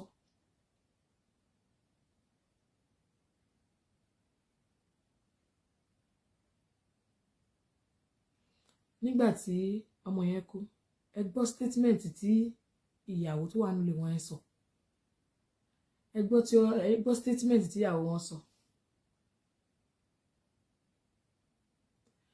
ó ní pé ìyá Mohbad ojú wa jókòó tí wọn ò náwó ṣó tán sìn ṣèbúdẹ̀ tí wàá kú kalẹ̀ ríbi tó ti fẹ́ máa gbowó ṣe mọ̀ kó sọ bẹ́ẹ̀ nígbà tán ṣó ilé wọn yẹn that was the second day tí Mohbad kú ṣó dẹ̀ ti kú sìn tí ojú dẹ̀ ti mọ́ owó lẹ wá gbà ọkọ̀ dé ọkọ̀ wá náwó ṣèbúdẹ̀ ti kú sìn àrí nǹkan tẹ̀tẹ̀ máa gbà àrí tẹ̀tẹ̀ máa gbowó.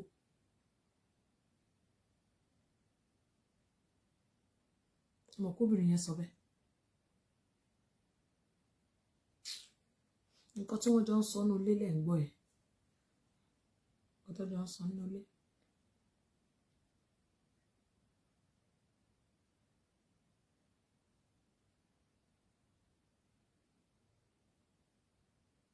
àbí ẹ̀yin náà wò pé ìyàwó ṣé àwọn míì ò mọ̀ pé ìyàwó wà nínú ilé wọn báyìí pẹ̀lú gbogbo nǹkan tó ń ṣe yẹn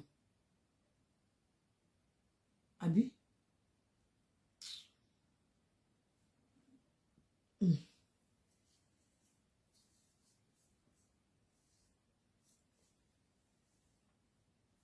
girlfriend wọn tó náà ń gbé kiri girlfriend wọn tó náà ń gbé kiri mo ní voice note tó pọ̀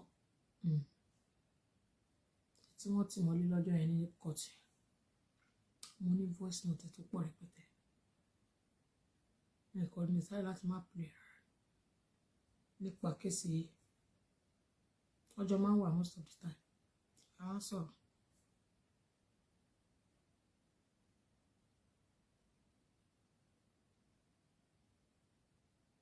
gbogbo nǹkan tí àdúrà ń ṣe yìí wọ́n tún tèkẹ́ láìpẹ́ o àwọn èèyàn tó ń wò wọ́n rò bí alásán ni ẹ rí bó ṣe máa tí ọ̀rọ̀ Mohbad bá ti dá ìdá á bẹ̀rẹ̀ pẹ̀lú àdúrà wọn ò tí ì ráyè tàdúrà tí ọ̀rọ̀ Mohbad bá ti dá ìdá wọn sí wọn á bẹ̀rẹ̀ pẹ̀lú àdúrà.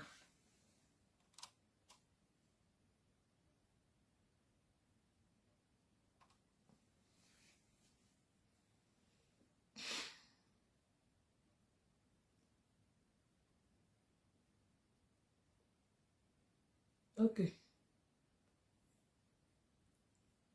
Ìyá Lọ́ládé yẹn ló sọ bẹ́ẹ̀ àbí?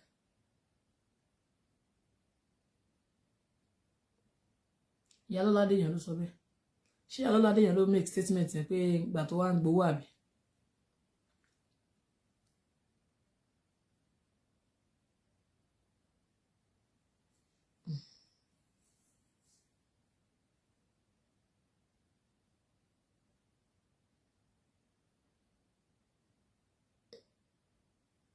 Okay. Ìyá Lọ́ládé yẹn mo ní voice note tó pọ̀ lọ.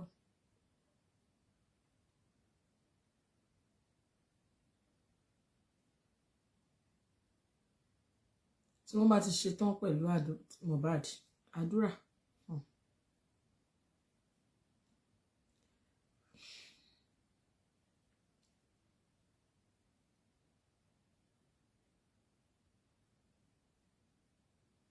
Ṣé rí ilẹ̀ tí wọ́n lọ ra yẹn?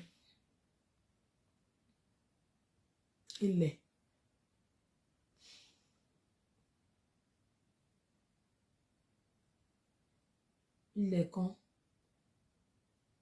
bí ètò rà ní Ẹlẹ́pẹ̀, wọ́n ní ilẹ̀ yẹn wọ́n rà lẹ́lẹ́pẹ̀.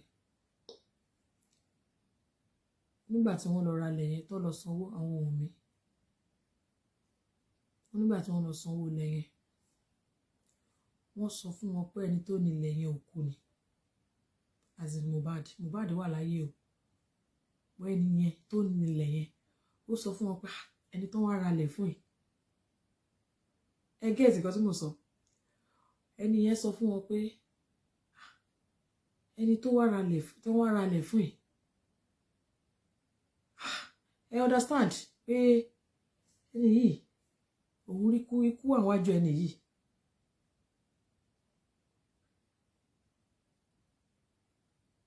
Mohbad ò tí kú.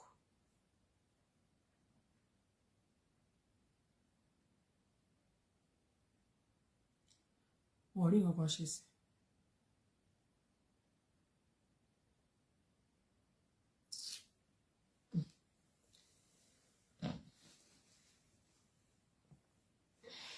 Ṣé àjẹkì ń fi yín lẹ̀?